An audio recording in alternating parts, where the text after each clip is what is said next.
د فرانس مخکې د لږه زمانه مخکې د فرانس یو د ګانرانو او د سنگرانو یو وفدو هغوی په یو ځای باندې مسلمانان شو.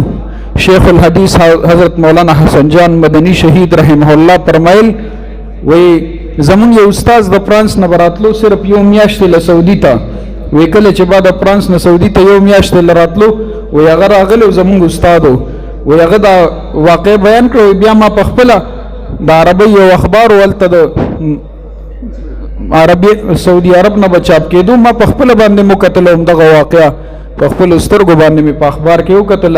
بیا استاد صاحب وی چې ځکه له دغه ته لاړم وی زه چې فرانس ته لاړ شم زه په دا پیر معلومات کوم چې دا خلک پس مسلمانان شو دا څومره لوی وپد د سنگرانو دا پس وجه مسلمان شي. وی ما چې زه به دا معلومات کوم وی هغه چې فرانس ته لاړ دا غوي دفتر ته ورغی اول ته تاسو کو چې تاسو پس مسلمانان شوي دلته تبلیغ ولا راغلیو هغوی مسلمانان کړي که کومې خبرې مسلمانان کړي.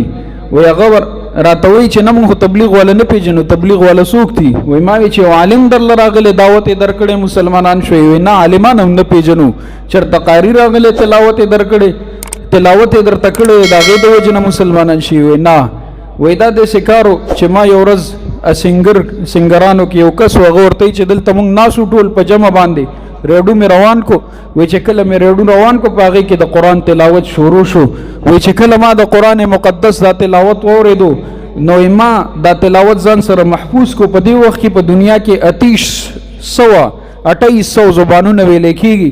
وی مونږ د هرې ژبې د هر یوې ژبې سره چې هغې کې کومه قسمګانې کوم دغه هغې سره مونږ ترنم برابرولی شو. د قرآن مقدس ترنم دا مونږ په دغه کې برابر نه کو په خپل د ساز او سرود په سامان کې. وی ما وی چې دا کلام دا د انسانانو کلام نه دی نو لہذا وی بیا مونږ د عربو نه د عربو قراو کې سټې راوغوښتې او دا تلاوت به مونږ اورېدو.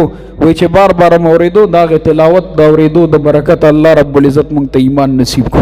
نو د قرآن مقدس په اورېدو سره خلک مسلمانان شوي الحمدلله.